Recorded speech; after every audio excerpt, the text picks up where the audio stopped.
2007 ते 2017 मध्ये रिलायन्सच्या शेअरने काहीच रिटर्न दिला नाही.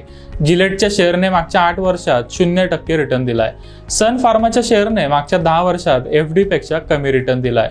असे अनेक शेअर्स आपल्याला पाहायला मिळतील ज्यांचा व्यवसाय वाढतोय, त्यांचा रिटर्न ऑन इक्विटी चांगला आहे, पण तरीही 3 वर्ष, 5 वर्ष आणि कधी कधी तर 10 वर्ष त्या शेअर्समध्ये काहीच रिटर्न मिळत नाही. यामागे सगळ्यात महत्त्वाचं कारण असतं PE रेशो. PE म्हणजे प्राइस टू अर्निंग्स रेशो. आपण एखादा चांगला शेअर महाग व्हॅल्युएशनला खरेदी केला तर कंपनीचा व्यवसाय वाढून देखील आपल्याला त्या शेअरमध्ये पैसे मिळणार नाहीत. PE रेशो म्हणजे नक्की काय, तो आपल्यासाठी का महत्त्वाचा आहे आणि PE रेशोच्या मदतीने चांगल्या शेअर्सची निवड कशी करायची ते आपण जाणून घेऊया. आपल्याला जर PE रेशो समजून घ्यायचा असेल तर त्याच्यासाठी आधी आपल्याला अर्निंग्स यील्ड म्हणजे काय ते समजून घेतलं पाहिजे. अर्निंग्स यील्ड म्हणजे एखाद्या कंपनीचा वर्षभराचा नेट प्रॉफिट म्हणजे प्रॉफिट आफ्टर टॅक्स आणि त्याला आपण डिवाइड करायचं कंपनीच्या मार्केट कॅपनी. मार्केट कॅप म्हणजे number of shares multiplied by share price. हा झाला आपल्या अर्निंग्स यील्डचा फॉर्म्युला, किंवा याला आपण दुसऱ्या भाषेत असंही म्हणू शकतो EPS म्हणजे earning per share divided by share price. हा झाला अर्निंग्स यील्डचा फॉर्म्युला. म्हणजे एखाद्या कंपनीचा समजा शेअरचा EPS असेल 10 रुपये आणि त्याची शेअर प्राइस असेल समजा 100 रुपये, त्याचा अर्थ त्याचा अर्निंग्स यील्ड झाला 10%. तर अशा पद्धतीने अर्निंग्स यील्डचा फॉर्म्युला. आता अर्निंग्स यील्ड तसं बघितलं तर आपण नेहमी वापरतो, पण आपण कुठल्या ह्याच्यात वापरतो? FD साठी वापरतो. आता FD चा इंटरेस्ट रेट आपण काढतो. FD चा interest rate is equal to, समजा 1 लाख रुपयाची FD केली तर त्याच्यावर किती व्याज मिळणार आहे, किती इंटरेस्ट मिळणार आहे, आणि भागिले आपण FD ची अमाऊंट करतो. समजा 1 लाख रुपये टाकून जर 7,000 रुपये व्याज मिळणार असेल वर्षाला, तर याचा अर्थ आपण काय म्हणतो की इंटरेस्ट रेट आहे 7%. तर हे आपल्याला माहिती आहे, फक्त हेच आपल्याला शेअर्सच्या बाबतीत वापरायचं आहे. आणि अर्निंग्स यील्ड एकदा आपल्याला कळलं की PE रेशो कळणं सोपं आहे. कारण PE रेशो म्हणजे काय? PE ratio is equal to 1 divided by 1 भागिले अर्निंग्स यील्ड, किंवा ह्याला आपण असंही म्हणू शकतो PE ratio is equal to market cap, किंवा आपण याला शेअर प्राइस म्हणूया, भागिले नेट प्रॉफिट किंवा EPS, दोन्हीपैकी जे असेल ते. हा झाला आपल्या PE रेशोचा फॉर्म्युला. आता बेसिक काय आहे? बेसिक असं आहे की PE रेशो किती पाहिजे ते आपल्याला ठरवायचं. आता किती PE रेशो असला म्हणजे चांगला आणि किती PE रेशो असेल म्हणजे वाईट, ते ठरवण्यासाठी आपल्याला एक लक्षात घेतलं पाहिजे की अर्निंग्स यील्ड आपल्याला कमीत कमी 4% पाहिजे, 4 ते 5%. म्हणजे आपण जर समजा 100 रुपये एखाद्या शेअरसाठी देतोय तर त्यातून वर्षभरात आपल्याला म्हणजे कंपनीने कमीत कमी 4-5 रुपये तरी कमवले पाहिजेत.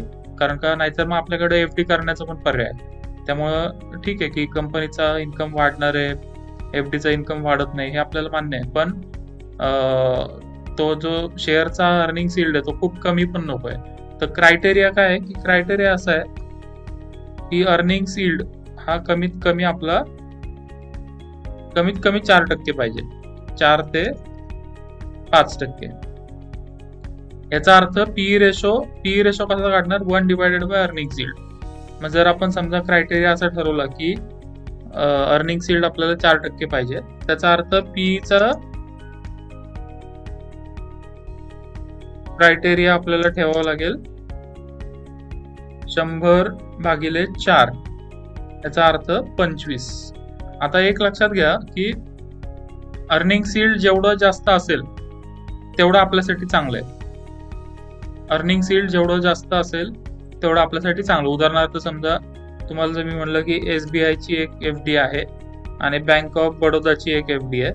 SBI च्या FD वर 6% व्याज मिळत आहे आणि बँक ऑफ बडोदाच्या FD वर 8% व्याज मिळत आहे. आता मी जर तुम्हाला विचारलं की दोन्हीपैकी कोणती FD चांगली आहे, तर ऑब्व्हियसली कुणी सांगेल की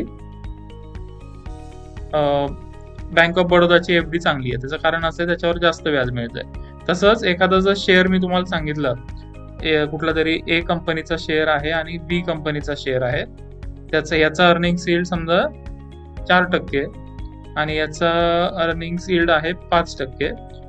अर्निंग्स यील्ड 4% आणि 5% झाला. याचा अर्थ काय? याचा अर्निंग्स यील्ड 4% म्हणजे याचा पीई रेशो झाला 100/4 म्हणजे 25 झाला याचा पीई रेशो. आणि या कंपनीचा अर्निंग्स यील्ड 5% म्हणजे 100/5 केलं तर पीई रेशो झाला याचा 20. हा आहे पीई रेशो आणि हा आहे अर्निंग्स यील्ड. आता आपण काय म्हणतोय की आपण असं म्हणतोय की ज्याचा अर्निंग्स यील्ड चांगला ती कंपनी चांगली म्हणजे बी चांगली. पण पीई रेशो जर बघितला तर ए पेक्षा बी चा पीई रेशो कमी आहे. म्हणजे थोडक्यात काय, पीई रेशो जेवढा कमी असेल तेवढं अर्निंग्स यील्ड जास्त आणि तेवढं ते आपल्यासाठी चांगलं आहे. तर आता क्रायटेरिया म्हणजे पीई रेशो नुसार जर समजा आपल्याला व्हॅल्युएशन स्वस्त आहे का महाग आहे ते ठरवायचं असेल तर पीई रेशो जर ग्रेटर दॅन 25 असेल तर स्टॉकचं व्हॅल्युएशन महाग आहे, तो एक्सपेन्सिव्ह स्टॉक आहे. शक्यतो असे स्टॉक आपल्याला नको आहेत. पीई रेशो 15 ते 25च्या दरम्यान जर असेल तर तो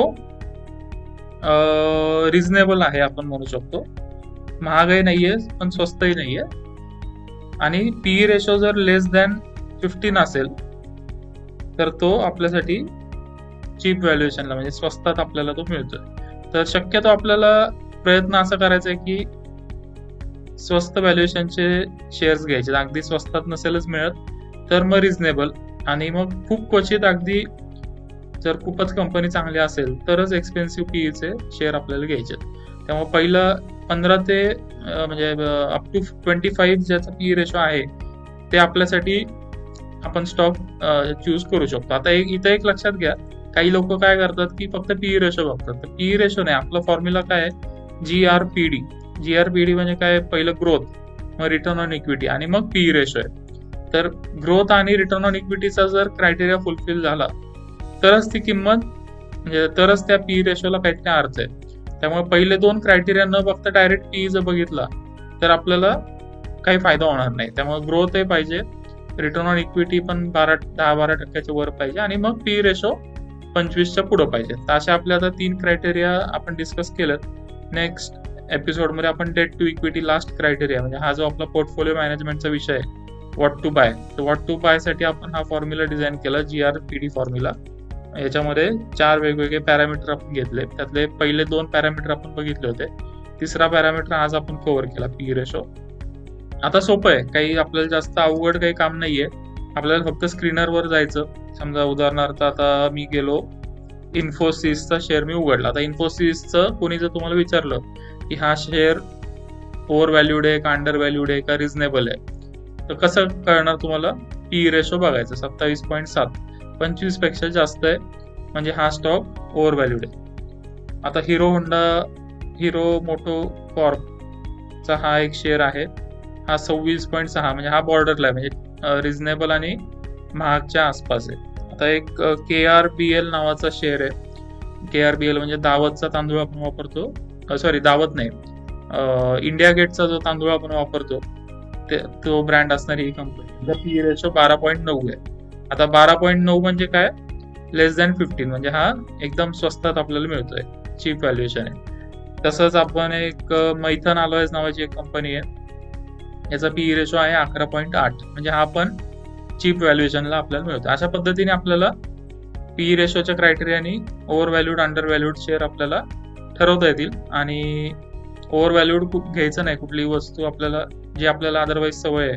समजा आता फ्लिपकार्टवर अमेझॉनवर आपण कपडे घेतो तर स्वस्तात घेण्याचा प्रयत्न करतो आपण.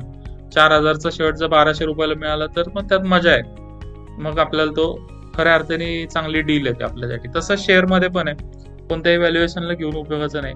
शक्यतो 15 पेक्षा कमी असेल तर चांगलं, नसेलच मिळत तर 15 ते 25 पर्यंत आपण घेऊ शकतो. 25 पेक्षा जास्त असेल तर शक्यतो तो अवॉइड केलेला चांगला कधी पण.